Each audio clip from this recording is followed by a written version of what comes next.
All the way from PHX and PDX, it's the Bros Before Elbows Pro Wrestling Show.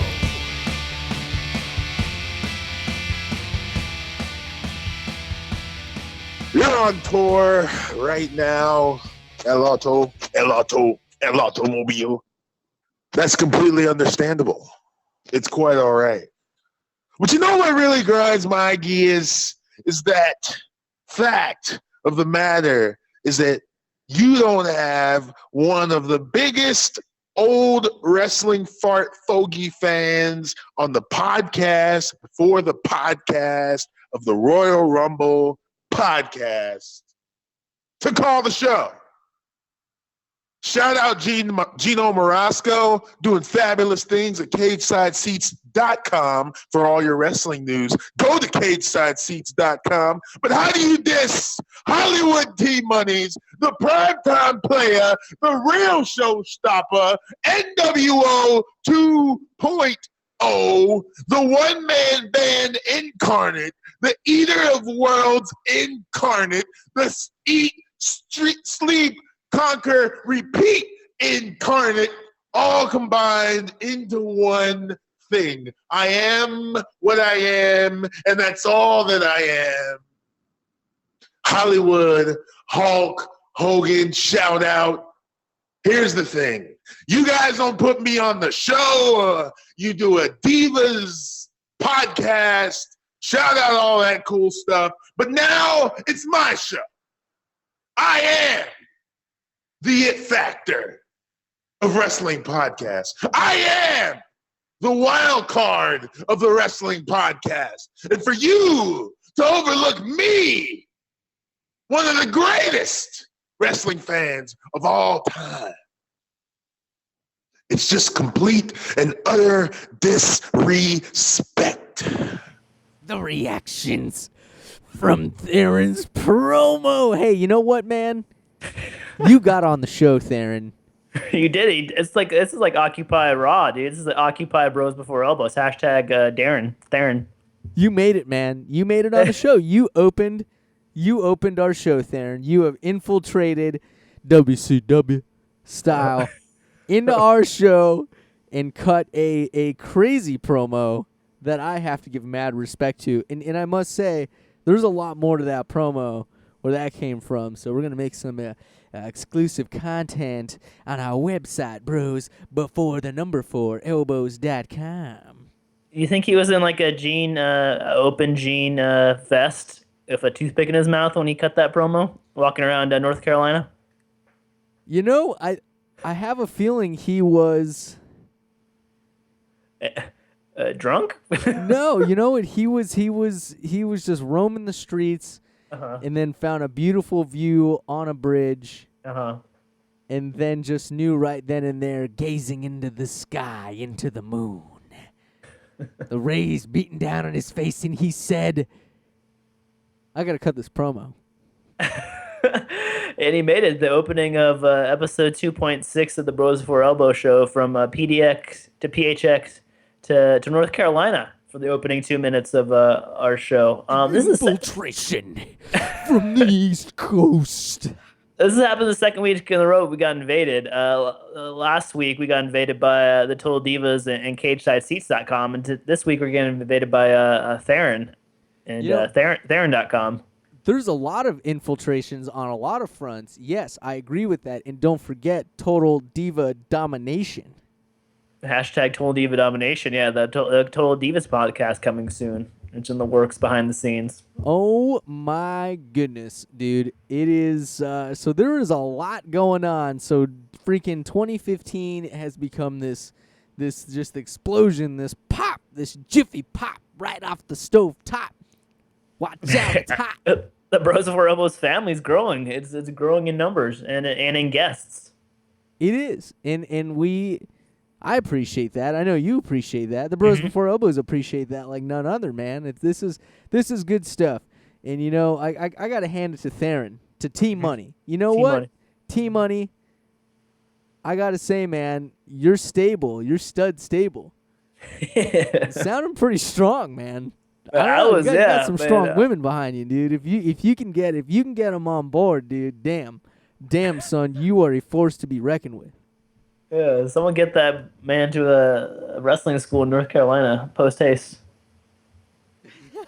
I told him ROH actually sent an email out saying, if you want to be with ROH and train with the likes of this guy and that guy, then you should come to our spot and train.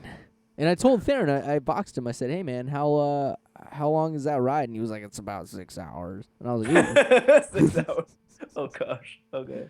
So we got to work on our East Coast mapping. It looks closer on a map. well, if he lived in Portland, the Portland DOA, they just sent me an email again saying, hey, if you want to train to be a manager, if you want to train to be a ref, heck, if you want to train to be a wrestler, Wednesday nights, Troutdale, which is actually like maybe 10 minutes away. Mm-hmm. So their training facility is really close. The next Rockin' Ricky Gibson could be under seriously, their nose. man. Rockin' Ricky Gibson came from there, man.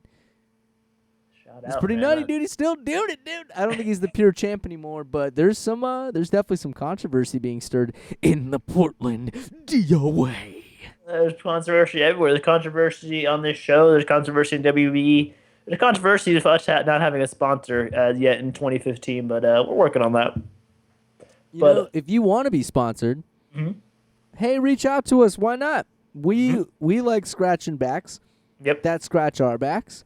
And that's only fair because when you're back scratching, then that's pretty sweet, But the best way to support the show in the meantime is to, when you're listening to it on YouTube or through Podbean or iTunes, just pause it real quick second and post on your Facebook page. Say, hey, I'm listening to the Bros Before Elbow show, and shoot them a link. Or you're on Twitter, do a hot link real quick and post our show. That'd be really cool. Or if you're listening on CagesideSeats.com, take a second, pause the show, and just spread the word. So I think that's maybe our little new emphasis in 2015, spreading the word of the show organically. Yeah, there's a lot of fun stuff coming up. Tons of fun stuff. And we love doing this. And so spread it. Spread the word because we love you. And if you like the show, then tell your friends, even if they're not wrestling fans. Yeah, exactly. Because it gets so much. You don't have to be a wrestling fan. You can just be a fan of life. You can enjoy an hour of banter between brothers. You could say, I had delicious crepes this morning. Thanks, at Bros Before Elbows. I will retweet that. Give that a fave. I think that's pretty sweet. Coming up what's pretty sweet. Actually, I don't even know if it's pretty sweet. That's a terrible segue because let's talk about some freaking Royal Rumble real quick.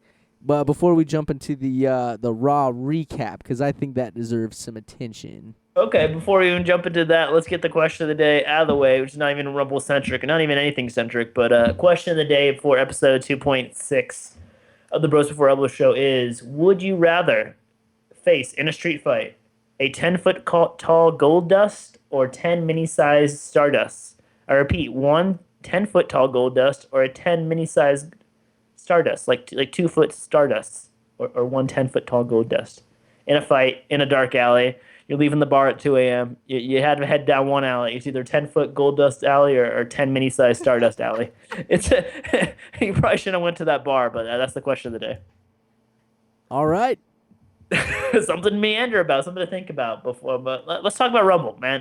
What were your initial thoughts? There was pitchforks outside Connecticut offices, even though there was a snowstorm, but we couldn't get there in time because there was too much snow. But there was pitchforks in spirit because a lot of people hated that. Broke down. I was gonna go down there. I was gonna get a piece of my mind. My snowmobile, truck Our number tires one were all fan. broken.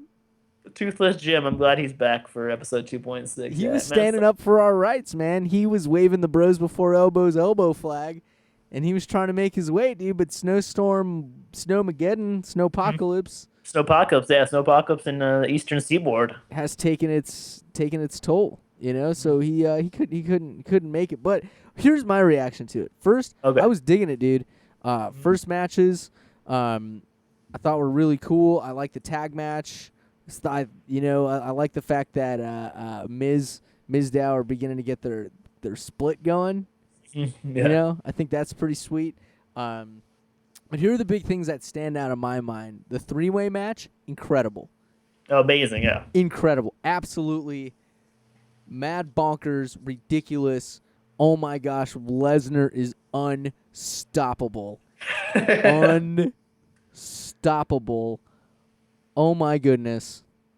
The crazy thing, the way he like catches Seth Rollins like he's a 30-pound little toddler and just like tosses him around and catches him in midair and like he's tossing John Cena left and right. Just dude, the strength of this dude is that not only the strength, but how he can do it like stop on a dime and how quick he is as well as when he does it. Because he's not doing it like a big loaf. He's doing it like a freaking 200-pound like athlete, but he's actually a 300-pound super beast.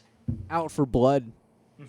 Out for blood, dude, and it was so awesome to see that because not only did he look really strong, but it really made Rollins and Cena, who I think are perfect for the match, to really like present their characters too, you know, and to really overcome like, oh my God, how are we gonna take this dude down? You know, Seth hits the huge spot, does the giant body drop slam, elbow drop type thing, like I'm just gonna jump on you from a really high, really far away, really tall height. Yeah. And did it. And then I was like, oh my gosh, that is absolutely ridiculous. Gets back in the ring. Dude, it looked like, after he hit that, dude, it looked like Lesnar was like, he was so sweaty, dude. He was like so sweaty, and the Spanish Announce table was broken around him, and he was turning like a different color of purple. Like, I really thought he was like totally like out of breath, totally like got the wind knocked out of him. They said he got like broken ribs or something, so it wouldn't surprise me. Man, and for a while, I think a lot of people thought that it was going to be that we really were going to see the title change hands. You know, that's one thing Gino was talking about. He's like, no, Lesnar's got to lose it, which the point is it would make sense had it played out that way. But, you know, if you know, is leaving to do something else, you know, and I said, no way, man, like he's going to keep it. You know, but so you're the only one to pick Brock Lesnar out of the three. So you must have been really happy when you saw that. Yes, dude. Because in my mind, it just made him that much more powerful. Now Brock Lesnar is like, this dude is not a force to be reckoned with. When everybody thought it could be legitimately like, you're out, dude. You just took a gnarly elbow body drop through a table, dude, and like, I think you're done. And that's okay, man. Like, that is okay. You know?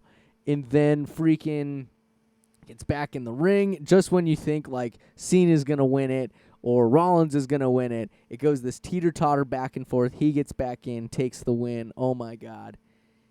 It's perfect, dude. It is. That blew me away.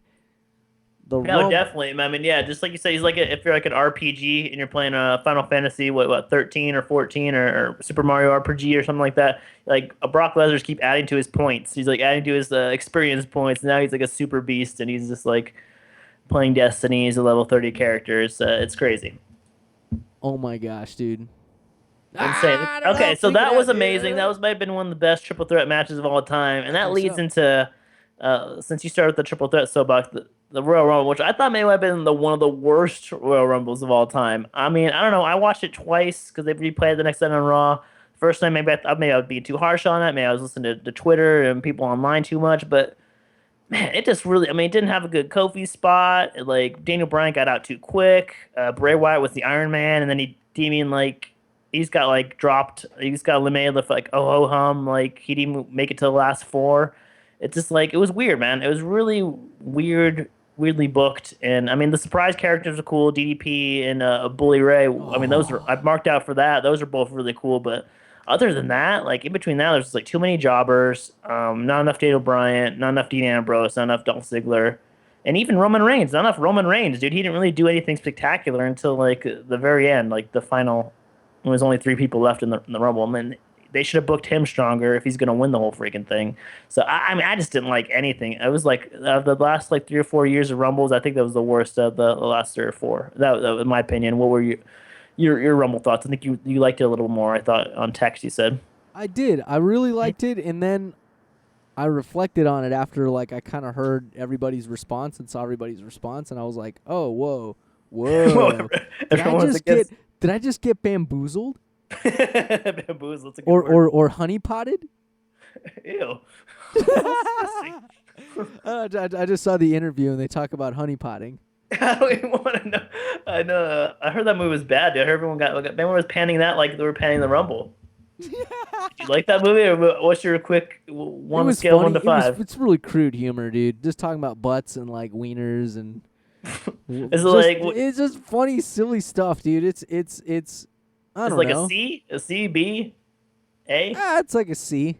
I'd Yeah, give it a C. I would give it like, well, just watch it to watch it. It is entertaining. The production value is really cool, but the story itself and like it's just goofy. It's just super goofy. Like the Royal Rumble was super goofy. Well, and you For know, some. looking back at it, when I reflected back on it and looking at it, I was like, wow, man, there were a lot of times where, like, what I was so focused on in retrospect was the spontaneity of the Rumble. Mm-hmm. You know, anybody could win, and I do agree with you that there's been this pattern of just like, well, you automatically know who's gonna win. Yeah, And it it feels takes like away two from the flavor of that. It's like it could be anybody. That's the ultimate gimmick per se of the Rumble match is you have 30 dudes or however many in a ring at one time fighting to be number one, not knowing that they're not going to be number one and then just playing accordingly. It's like it could be anybody. And that's what makes the Rumble like one of the could be the coolest match as far as like leading into Mania, of course, because it could be anybody. That's the thing. It's like if you're going to make WrestleMania the number one main prospect and you have a match leading to it that could be a random schmojo, that to me would make the showcase even better. Not this fabricated like, well, we just want, like, if you want a main event at WrestleMania to be it, then take it away from Rumble. Still have the Rumble match, but make it for something else. Yeah. You know, like that's. I haven't heard anyone make that suggestion. Have the Rumble just be the Rumble champion and not get an automatic shot at the title. Figure out some other way to do that. Something like, you know, if you win the Rumble, then you have Money in the Bank or something. I don't know. You have the Cantaloupe of Bank. Truth or something. I don't know, dude. The Candle of Truth. What? The Cantaloupe of Truth. Okay. The Melon of Justice. You get to, what's the didgeridoo? You get the didgeridoo of justice. You get to carry that around for a year and get a free match. I don't know. You get a formal sit down with Vinny Mac, and you get to discuss your matter over a seafood dinner. Oh man. Okay. But there's no guarantees as to whether or not he agrees with your opinion. So really, it's just this stupid conch or whatever that you're walking around. Well, it is a didgeridoo. You're carrying around a 4 foot tall wooden didgeridoo, so you can't really be too serious because it makes like that awkward sound if you turn it the wrong way. Oh my gosh, dude, silly. Okay, so your Rumble take kind of leads into the Raw big announcement. Before that, did you see the snowed out Raw when they just did interviews from their studios? Do you see any of the interviews off that? No, actually. Okay. So quick sidebar to that. They did a really good job of kind of like fanning the flames of Reigns winning the Rumble, because they did this really cool sit down of Reigns. They did an interview with Reigns. It was all right, but then they did like at the end of the Raw, they did an interview with Reigns and Lesnar sitting together, like meeting for the first time. And Paul Heyman was like the moderator, and Paul Heyman just did like a vicious promo on Reigns. And then Reigns said, "I'm not going to answer that. I'm going to answer directly to Lesnar." So he turns his chair and looks like Lesnar right in the eye and like cuts a pretty like decent promo on him. And then Lesnar like stands up from his seat, looks like he's going to punch Reigns, but he's like shakes his hand instead. And like they just leave like end off like a firm handshake. And you're like, whoa, okay. I didn't like Reigns versus Lesnar 24 hours ago, and I didn't like Reigns winning the Rumble, but that one little like 4-minute interview, thanks to like Heyman and Lesnar, kind of sold me on it.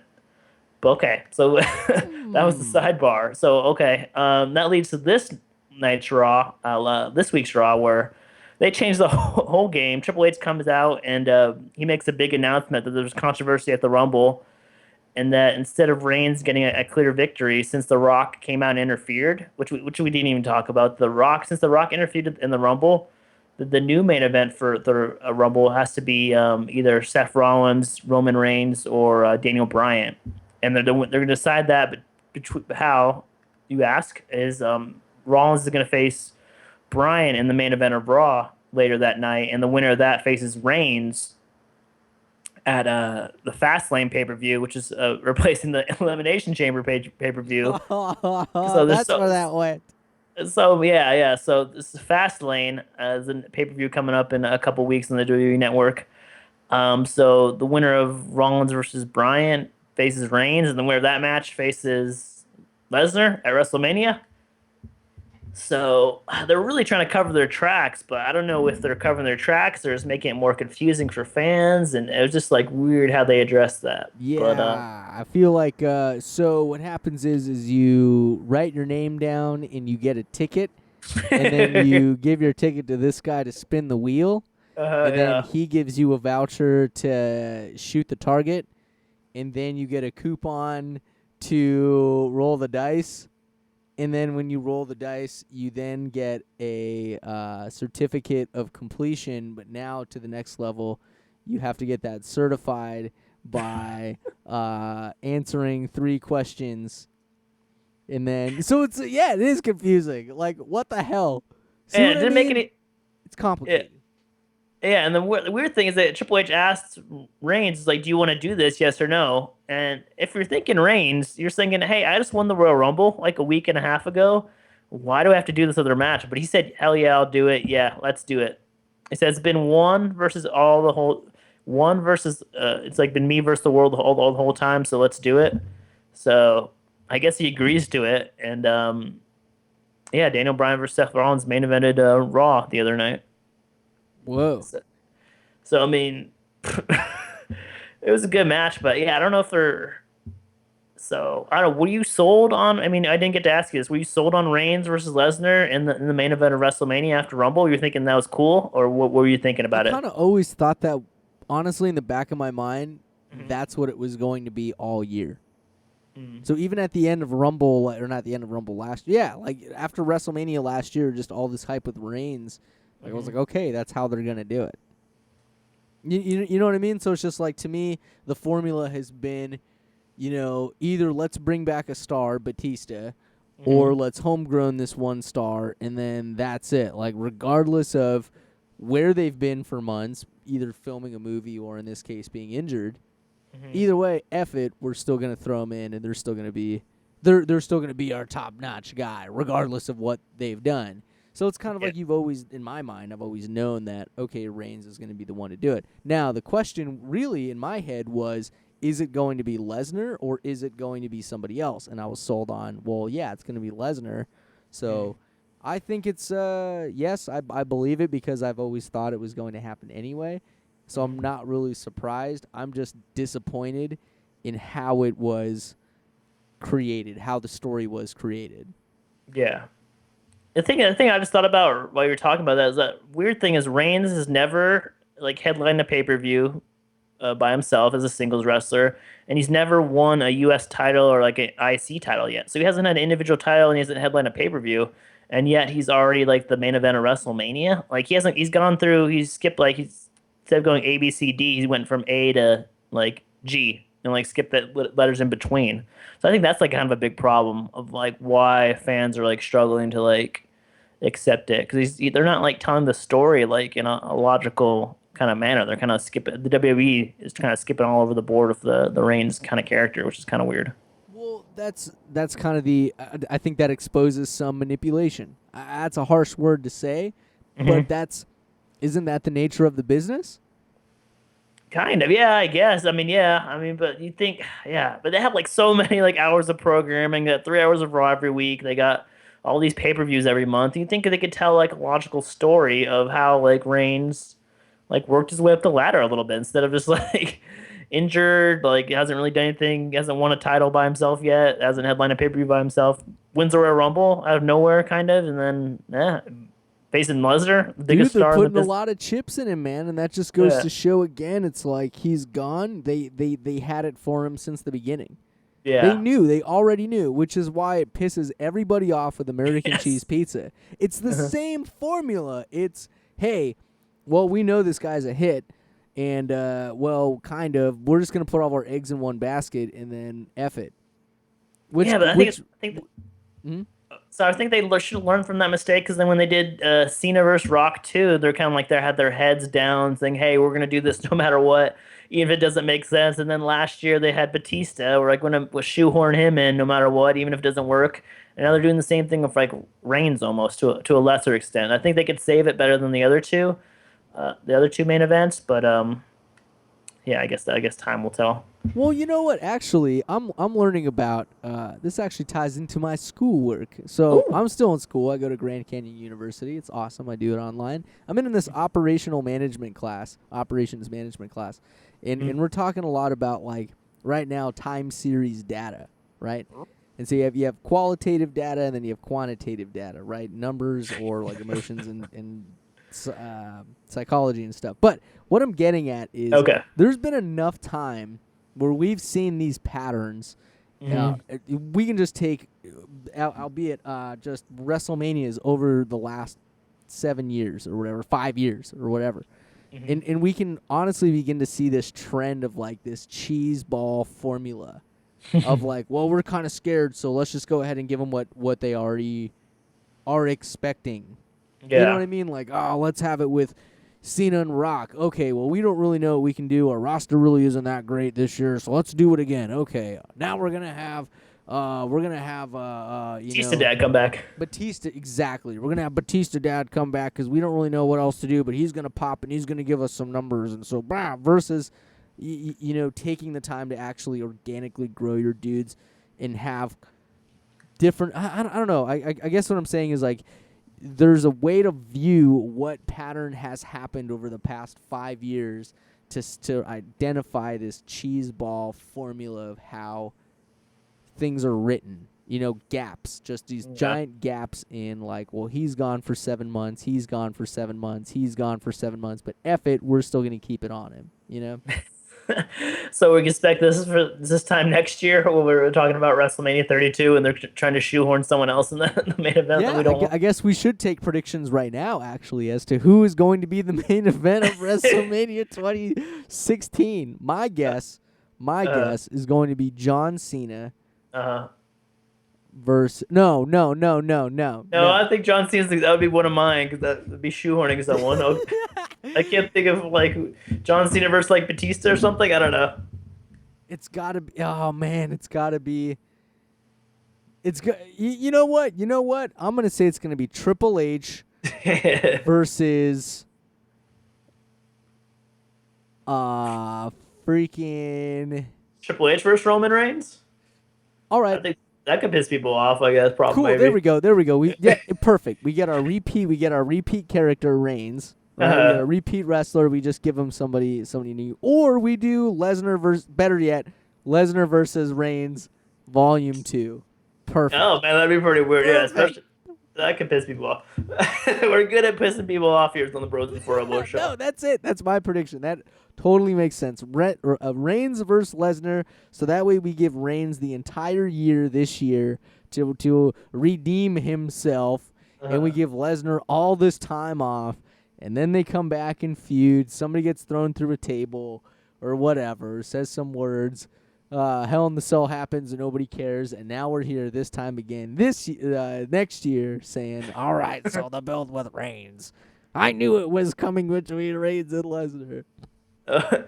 Okay. Back to Raw. I think we can just cover the big storyline here.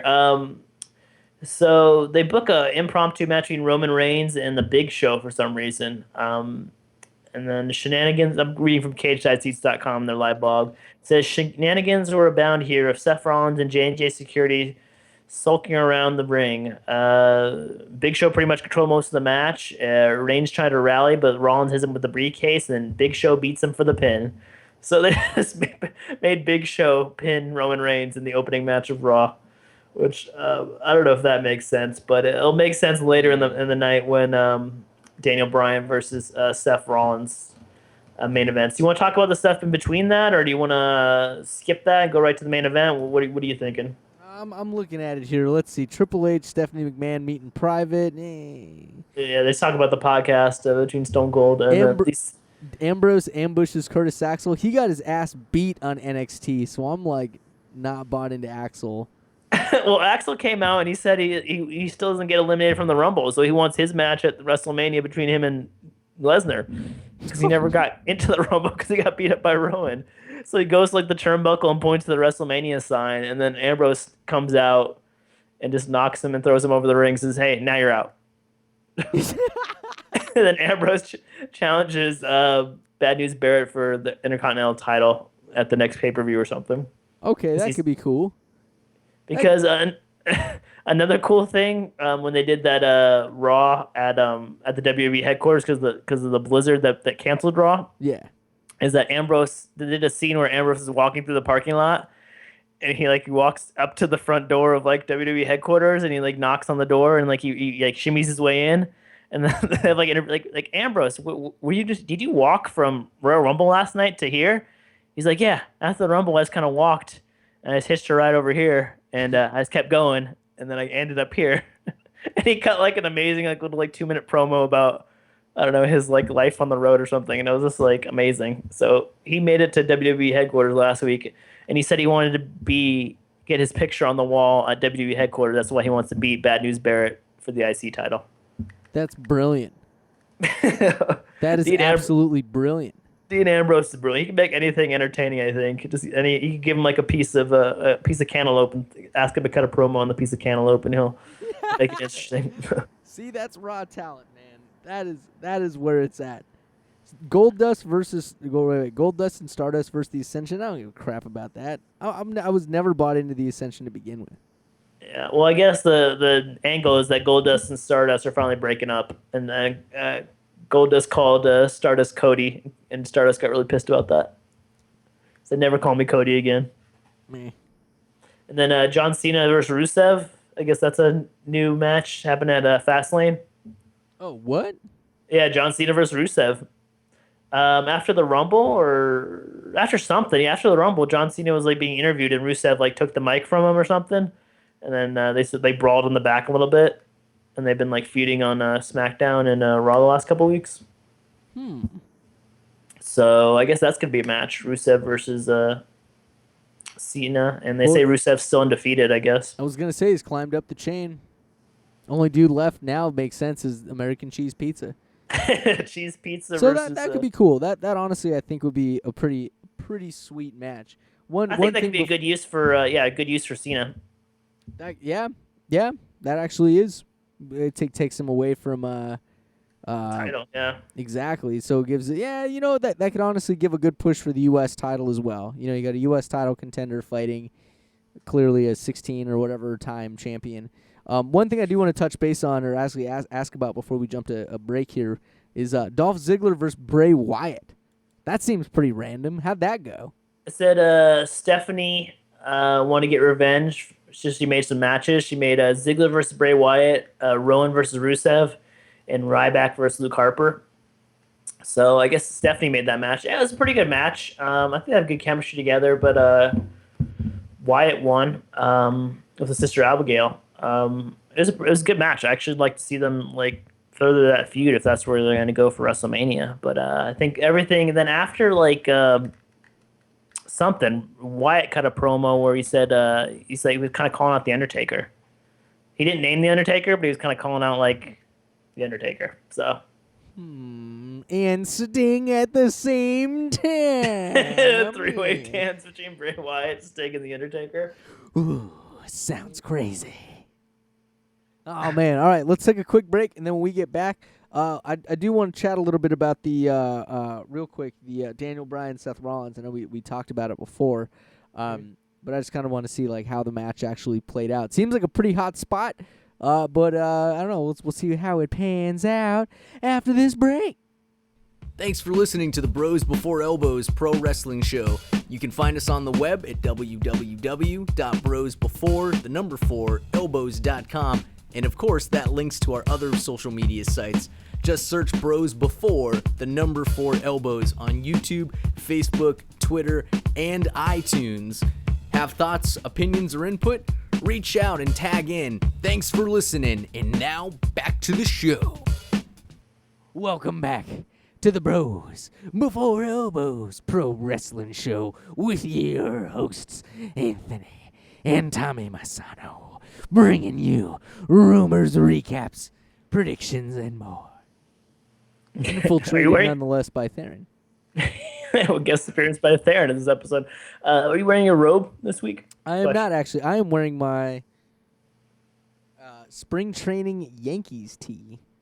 Oh, nice. Okay. I didn't know you had one. Okay, cool. Yeah, actually, I do. It's quite comfy. There's a spring training is right around the corner, and you're ready for it. Hey, man. Diamondbacks, dude. That's my team. Even though I'm wearing the Yankees tee, that's my team. Like, I'm still going to watch the Yankees because that's just, on the East Coast. But, I don't know, man. I got a lot of history. Here it is full contradictions today. I got a lot of history with that friggin' team, dude. Hey, man. I was going to the games to the freaking Phoenix Firebirds longest time, and then all of a sudden I hear this chat about, franchise coming in, whatever. And then they come in, and the Diamondbacks are originally, like, black and purple, and they had a snake as their, like, mascot dude. And I remember doing this thing where, like, I went to the field and, like, actually, like, practiced with them, and it was super fun. Well, I remember that. That's awesome. Yeah, dude, it was crazy, man. So, like, I remember that team being assembled, and we went to the first game at that stadium. So, at that time, Bank One Ballpark, Bob, the first game at that stadium, George Bush, second one, Junior, threw the first pitch. Wow, you have a good memory. All I remember is that we asked Mom to get some red vines, and she took like 2 hours. Like, we have one red vine? Okay. 2 hours later, it's like the 7th inning. Mom, where'd you go? The line's really long. That's the opening day. They don't know what's going on. Yeah, dude. Oh, my God, dude. Absolute mayhem. That's right. We did send Mom to get red vines, and, like... Poor Mom. Oh, my goodness, everyone dude. go hug their mom tonight. Yeah, please. Moms will do that. Moms will spend countless hours in line to get, like, bonbons or something, so respect your mom. Give them love. Give them love. That's mother's love right there, Good. Actually, send your mom this episode of the Bros for Elbow show. Ask her to share it on her Pinterest or whatever site your mom's with her on. Friends at Bunko Night. Yeah, good old Bunko Night.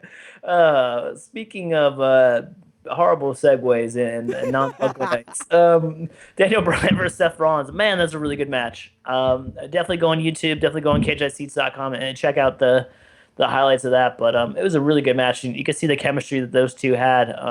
Since their days in ROH and whenever else they got the chance to wrestle each other. Someone posted a really cool picture on Twitter on Monday night when Daniel Bryan and Seth Rollins were both in ROH, and it was like 10 years ago or 7 or 8 years ago, and they both look like really young and didn't have facial hair. It was a cool picture. I think I might put that. Cool. Yeah, both put it on Facebook. But it was a really good match. The match ended when... what happened? I'm trying to think. People started interfering. Big Show came down to the ring. Daniel Bryan got Seth Rollins in the yes lock. He was hanging on. He like spun around and got his foot in the ropes. Then I think J&J Security tried to interfere. They were trying to interfere, and the ref was like distracted. And then Big Show was trying to get in the ring, but then down the ramp comes Roman Reigns, and he just sprints from the ramp like all the way down the ring, and he like launches himself a spear into Big Show that I think like killed Big Show. It wasn't even a spear, dude. It was just like he like probably jumped from like 7 or 8 feet and just threw himself at Big Show. Big Show just had to job and go down. And then Joey Mercury was like coming around the corner, and he just ate like the worst spear I've ever seen. It was like a vintage like Rhino ECW spear. Where poor little Joey Mercury just got decapitated by Roman Reigns. So that happened on the outside, but when that was happening, Rollins is still on the ground. So Jamie Noble comes up and he tries to hit Daniel Bryan with the Money in the Bank briefcase, but he misses. Something goes wrong. Something goes haywire with that, and then Daniel Bryan hits Seth Rollins with a knee, his flying knee, and he gets the pin. So Daniel Bryan wins. So it's Daniel Bryan versus Roman Reigns at Fastlane. Winner faces Brock Lesnar at WrestleMania. Whoa. Yeah, so it's just like, wow. So it's like face versus face. If they keep Reigns face, cause I can't see them turning Bryan heel. But yeah, so I don't know. I think it could work. Throw him back in the Wyatt family. Throw Bryan in the back of the Wyatt family Yeah, for the 3 weeks. defunct yeah, exactly. 3 weeks. Set it on a temperature of 3 weeks. Yeah, so man, I'm kind of looking forward to that match. I want to see like how the chemistry between Daniel Bryan and Roman Reigns works, because I mean Daniel Bryan's having some pretty damn good matches with Kane the last couple weeks, and he had a casket match that was pretty damn good on SmackDown, and he's had some other matches with Kane. And if he could bring matches out of Kane in 2015, working with a guy who's so like athletically gifted as Reigns versus Daniel Bryan in the ring, if they give him like good 20 minutes to main event that pay-per-view, I think it could be fun, and that could really help Reigns if he wins, or God forbid Bryan wins. I think the internet would probably explode. Dang. Yeah. So what do you think? What do you think? What do you think they're gonna do with that, man? Bryan versus Reigns. If Reigns wins, legitimizes him. True. That's the position they put him in. However, Yeah. if he loses, then it's like, all right, the crowd can be happy because Bryan, we gave him Bryan. Mm-hmm. So they could so I think it's kind of a win-win on WWE where they can't look bad in either direction. Yeah, they kind of saved their butts. But I think honestly, you've gone this far with Reigns. It's been a year build-up. As crummy as it is, and how often as it happens, don't scrap him. Yeah, I think it might be worse at this point. I mean, you're really like admitting your mistake. And like I said, I saw the potential in the Reigns versus Lesnar match, as long as Paul Heyman's like the mouthpiece for both of the beasts. I think that could work. I think they can make that work. I will say this: Reigns has to beat Daniel Bryan in the middle of the ring. No questions asked. No shenanigans. No monkey business. Pure wrestling. There has to be a "This is wrestling" chant in order for it to be like sealed in stone, where it's like, oh my God, okay, I don't know. There has to be mysticism. There has to be, I don't know who's going to win. I really don't know. 7 spears, dude. I need 7 spears, and I need 7 elbow drops, dude. 7 mega elbow drops, because I can't have him do headbutts, dude. That's just punishing. That's too punishing. But elbow drops. He has to do freaking, yeah, dude. Tons of elbow drops. Oh man, no, it's gonna be cool. So that happens. I think February 22nd is when that happens. So yeah, in the middle of the month pay-per-view. So the poor elimination chamber. Knees. Yeah, 5 flying knees versus 7 spears. Yeah, no, if they book it epic like that, man, that'd be really cool. That would be really cool. So news and notes. You got anything? You got anything on your mind, ROH or TNA wise? Or you just kind of I was thinking, how crazy would it have been if an ROH chant broke out during that match? Oh, versus Reigns versus Rollins versus Daniel Bryan. Oh, that'd be great, man. They or really or if somebody threw a streamer. That would have been great, man. It really was. It makes you want to go back and watch like old Rollins or old I think it was like Tyler Black versus Bryan Danielson match in ROH. That's actually what I put a note on my page, my notes for the show, and I said watch ROH match. I have to watch that match, dude. Yeah, definitely, man. For sure. So yeah, news and hot angles in TNA this week. I have no idea what's happening in TNA this week, but I do know this, which I didn't even get to rant about real quick, because it talks about TNA. Bully Ray is no longer newsflash, alert On your phone. Bully Ray is no longer a part of TNA. In fact, he is now a part of the WWE, and he came out as contestant. Who cares? Because he came out as Bubba Ray Dudley, and there was a Devon chant. There was a Devon chant. Our truth had to be Devon. He had to be. Yes. It had to be the black guy. It had to be Devon. I freaking marked out so damn hard. I hard. love that. That was so cool. That was Bubba early in Ray the Rumble. came out, I think it's like the 3rd or 4th guy in there. I'm so glad that he's back, and I hope they use him more. Because I don't know. Honestly, I don't know if he's back though, dude. I don't know if he's. I think it might have just been a one-night thing. Oh, dude, I hope Because they were in Philadelphia. Back. The Rumble was in Philadelphia, so yeah, I hope not too, man. I hope he looked different though. Like he looked bigger or something. I don't know. Look, it was weird seeing him like after so used to seeing Bully Ray. It was weird, just jarring seeing him as Bubba Ray because he was so good as Bully Ray in TNA. But that's why I'm excited if he's back and they use him instantly. He's the perfect dude to pair up with any of your mid cards, and immediately they're going to the top. Yeah, how about him versus like Rusev feud? Oh my god, that'd be pretty. Yeah, actually, you know what? If Rusev loses to Cena, or no, you could even have it before Fastlane. Okay, you can't have Rusev lose though. So do you have? Yeah, Bubba Ray? you probably can't shoehorn him before that, but I don't know. I'm trying to think of who else he could feud with. That'd be pretty cool. I don't know, like. I don't know. I'm kind of stumped. Yeah, that's a great. What do our fans think? You tell us what you think.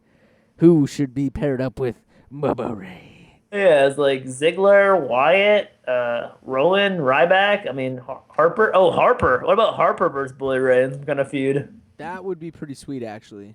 I think that would be kind of cool. What if Bubba Ray forms a new faction with Harper? They band together. Oh, that'd be great. That'd be a great tag team, actually, if they want to do tag teams, but they don't care about tag teams, so. You don't, yeah. Oh, God. I actually like the Cesaro and Tyson Kidd tag team. If you ever get a chance to see them, they're pretty good. You know what? I like Tyson Kidd. He's doing a great job in NXT, and I like his performance in WWE, so I can't really complain. He did a great thing on Monday Night Raw after Cesaro beat Jimmy Uso. Like, Jey Uso was Jimmy Uso, and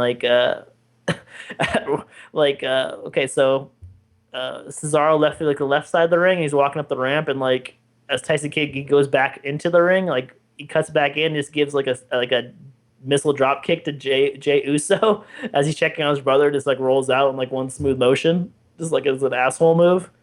Because like he's checking on his brother, and like Tyson Kidd walks to the ring, gives him a quick missile drop kick and rolls out of the ring and meets up with his partner at top of the ramp. It was good. It was just like a good like classic like heel move. It was cool. I like Tyson. No, I like him too. I think him and Cesaro could be a really cool tag team, but they're just such good wrestlers. Like, and they could do like cool tag team moves. I don't really need like a name or anything. This could be just like two really good wrestlers who like have good chemistry with everyone. That should be the name of their tag team. The really good team that has chemistry with everyone team. Yeah, two really good wrestlers. You're really good wrestlers. All right, sweet. We'll fight you if you think you're really good. So I'm looking at the news and hot angles here, and I'm seeing Vince McMahon booked CM Punk to lose to Triple H in 2011 to quote-unquote get him over, according to Triple H. Yeah, it was a weird thing on the Triple H vs. Stone Cold podcast. They ran right after Raw, like they did the Vince McMahon podcast. So go check that out on the WWE Network. It was very cool to see Stone Cold, because Stone Cold just really doesn't give a damn. He just shoots off the cuff. I mean, he might have his like little shot sheet of notes, but he just goes on a rant, and then he's such a good interviewer. Don't you think Stone Cold is Absolutely. Absolutely. He's amazing. Right to the question. Right to the he's got great segues. We've done terrible segues on this show, but he does excellent segues. Segue master. Stone Cold doesn't talk about Bunko on his podcast. Yeah, so he asked Triple H, I forgot how it came up, but he was asking Triple H about Punk, and Triple H was saying like how him and Punk really didn't have a beef. He didn't know where it was coming from. He just said Punk was like one of the worst communicators in like the locker room. Like he would like get Punk's like complaints like secondhand. Like everyone would say, "Oh man, Punk's really mad today," and the Triple H would go to see Punk and ask him, "Hey man, are you really bad?" Punk would be just like, "No, I'm fine." And he used to be like really short with Triple H, and he like he just said he didn't really have any good communication. And then Austin was like, "Do you think that dates back to when after the summer of Punk, after he dropped the pipe bomb, after he won the title from Cena?" The SummerSlam after that, he lost to Alberto Rio. Then instead of going after the title, he had to get in a feud of Kevin Nash and then Triple H, and then he lost to Triple H, and you kind of like took away a lot of that heat from Punk after he was so hot. So like, you think Punk was still mad about that? And Triple H said he didn't think he was still mad about that. But you heard the Punk podcast with Colt Cabana. Punk was pretty pissed about that, even 3 or 4 years later. There's always two sides to every story, man. You know, and if Triple H is saying he never told me, that's his side. But then you got Punk saying like, this is what I feel. This is what Mm-hmm. I experienced, and whether or not I don't remember if he says if he confronted Triple H and actually explained to him his feelings. I don't know, Yeah. but maybe Then it is stemmed from that. But that sucks. That's just the crumminess of the business. Yeah, and then like the whole reasoning behind Triple H, Austin's like, why did he go into a feud of you? I don't know if he asked like this directly, but it's paraphrasing. It's why did he go into a feud of you when he should have gone after like the title kind of thing? Like Triple H said that the reason he got in a feud of me so we can get him more fans or something like that, even though he was like already like the hottest act in the business. So that was kind of weird because I never really understood that either because I just started getting back into wrestling after this, like the pipe bomb and everything and all that. So like I understood that Punk beat Cena, which was awesome at Money in the Bank 2011. I thought it was really cool. But then like the stuff after that, they kind of messed up his character a little bit, I thought. And then another bullet point from that is a really good article on KHIC by Keith Harris. A big thing that Triple H was saying, like a lot of the writing stuff, like he says, like he does everything he can, but the final say goes to Vince McMahon. So if like the fans don't like it, it's not really Triple H's fault. It's kind of like more. He kind of threw his Vinny Mac under the bus a couple times. Damn, be honest, throw Dad yeah. under the bus, right? Yeah, throw father-in-law under the bus, but yeah, Pops, it's gonna be awkward Sunday dinner or Friday night pizza for the McMahons. So yeah, that was kind of weird, but he also said that, like the whole writing crew, that everything like there's a whole big team, Triple H and like all the writers, they all have like these ideas for like Rumble and for Raw, but like the final say is Vince McMahon, even though he's like, I don't know what he's like in his 70s now or late 60s. He's been in this business We've forever. always known that though. Yeah, We but- have always. Now we're just hearing it from the dude that's second in line, being like, "Look, here's how this system works," which a lot of systems work in the same way. Here's how the system works. One dude gets the ability to say yes or no, yeah. and that's it. It's one guy's decision. He has all these people to help him gather information, but at the very, very end of it, he sifts through and says, I just want this. I want both. There's two appetizers, sir. Oh, I want both. Or yeah. whatever it may be. But yeah, man, it's just funny that it is kind of silly that Triple H is throwing him under the bus, but at the same time, it's like, hey, this is how it works. Yeah, I mean, but that just doesn't make sense. I don't think it. I mean, I know WWE could be better. I think it could be better if it was more like a democracy. I mean, Vince McMahon had his run. He has heyday. He had the Attitude Era. He had the '80s of rock and roll wrestling and all that. He's had his time. Like, you don't think it's time for me to pass the torch to someone or to make it a democracy kind of thing. I think he's like too deep in the forest to see the trees kind of thing. So I think that's my opinion. I think if they kind of shook it up a little, I think WWE could be really a lot cooler. You know what? I got pretty cheesed off the fact that he hasn't watched an episode of NXT. Oh, isn't that crazy still? Yeah, Gino said that, and then So Stone Cold. Yeah.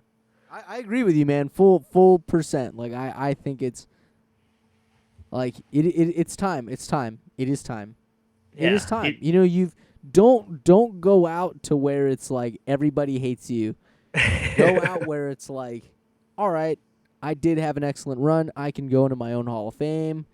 I can just show up and disappear whenever I want. But it is time for my company to go a different direction in the sense of better. Yeah. He should have walked out after WrestleMania 30, man. I mean, even though I don't know how much hand he had in that Daniel Bryan storyline and that whole like booking with like Undertaker versus the Brock Lesnar and the streak. I mean, the streak ended. Daniel Bryan conquered all the demons. It was kind of like the perfect like little bow tied onto it, and it's a perfect 30 years of WrestleMania, 3 decades worth of the Super Bowl of pro wrestling. I mean, if he would have walked away after that, I mean, it could have been like a clean break. But I don't know if he's ever gonna walk away, dude, just because he's so like ingrained in the business, and he's like, this is his life. He can never walk away. Yeah, I think he's gonna be there. He can't. Yeah, he cannot. He will not. He will not give it up. Yeah. Which is I get it, but at the same time, it's like, dude, that is really hurting your company. But yeah, he's got to think a couple steps ahead on the chessboard kind of thing. Yeah. Yeah, because it could be like WrestleMania 40, and you're still doing Vinny Mac ideas. Yep, it's gonna be Randy Orton versus John Cena. That's my WrestleMania 50 prediction. Prediction. We'll write it down on February 4th, 2015. Oh man! So how much time do we got left? We got time for the question of the day, or we got time Actually, for? we do, man. We have about 7 minutes left. Okay, so you want to talk about this? 7.5 minutes left, and I did want to make one more quick note on the Vince McMahon book CM Punk to lose to Triple H to get him over. I still think that's shenanigans. I think that's just a cop out. Is my answer to that. But you know what? It all flows through the same funnel, so you know. Yeah, it was so weird. Such a weird time, but Oh, there was a note for let's talk about the Big Show's heel turns numerous times, and then we'll jump into the question of the day, answer that, and then we should be gravy. Oh man, CageSideSeats.com, our main source for news. Sean Reuter posted a story. It has a site that moreonball.com listed all 20 heel turns for Big Show since he came into the WWE. So I just want to read off all 20 real quick and just then get your thoughts. So 1, Big Show turned heel and he aligned himself with Vince McMahon in February of 1999. 2, Big Show knocked out Vince McMahon at WrestleMania 99, turning face. 3, Big Show turned heel again by aligning himself with The Undertaker in the summer of 99. 4, Big Show turned face late in 99 after learning his father had cancer. 5, Big Show turned heel after claiming he won the Rumble 2000. 6, Big Show turned face in the spring of 2000 after dressing up as other wrestlers in a good time. 7, Big Show came back after a 6-month hiatus and became heel. 8, Big Show turned face by forming a team with Spike Dudley in 2001. 2002, Big Show joins NWO 2002, turning heel. Number 10, Big Show returns to SmackDown 2004 as a face. 11, Big Show turned heel by aligning himself with Paul Heyman and becoming ECW champ in 2006. So that looks like a 2-year run of being a face. Number 12, Big Show returned as a heel after attacking an injured Rey Mysterio in 2008. I guess he took a year and a half off, so he was gone for a little bit. 13, Big Show slowly turns face as he represents the WWE, went to feuds with the Great Khali and Mark Henry in the spring of 2008. 14, Big Show turns heel again by aligning himself with Vicky Guerrero in 2008, fall of 2008. 15, Big Show turned face by joining SmackDown and attacking the heels to help out Teddy Long. 16, Big Show turned heel by helping Big Johnny beat John Cena. 17, Big Show turned face by going against the Shield. 18, Big Show turned heel by showing disinterest against the Shield and KOing his face partners. 19, Big Show turned face by coming back in the summer and actually going against the Shield. 20, Big Show turned heel by joining the Authority, even though they threatened to bankrupt him and make him cry several times. So that's how we get to Big Show being a heel. Wow, dude. So he started out as a heel in 1989, and he's back at a heel after turning face and heel 20 different times. I mean, just like, that's the ultimate WTF, man. What the hell? What is wrong with what is wrong with Vince? I'm blaming this on Vince McMahon. I'm not blaming the Big Show. Like, how do you not know what to do with this guy? And like, he can't go more than like 6 months without being. I mean, 20 times in 14 years. That's like over twice a year. Here's the best gimmick for Big Show. Uh-huh. An introduction of a new character. Okay. He is the smallest giant. The smallest little El Torito? So he has two alter egos. He wears face paint. Uh-huh. One side of him thinks he's like 5'2". Okay. The like luchador status. Right? Luchador. That's a luchador show. Okay. So he's part luchador, and then the other half of him is the giant in which he is. So he's constantly battling between two sides of his personality all the time, and he attempts to do luchador moves. He has to like throw himself up between the middle ropes. So you don't really know like if you really love him or you really hate him. You just kind of play him in the middle, because some people could really like his funny luchador character, and then others really hate his giant character. But you never really give him, like, you could give the funny character so much leeway and then just take it away immediately, and then give it to the evil guy, the evil side, and then take that away immediately. and So give I it don't to know the happy side. So it's perfect. I don't know if you're promoting like multiple face heel turns in a single Raw to add to his face heel turn total, or you're just making him a face and a heel at the same time so he can't turn either way. So you're either stucking him at 20 or making him get like 100 in like a month. I think I'm putting a cap to it. I'm just saying at this point, nobody knows.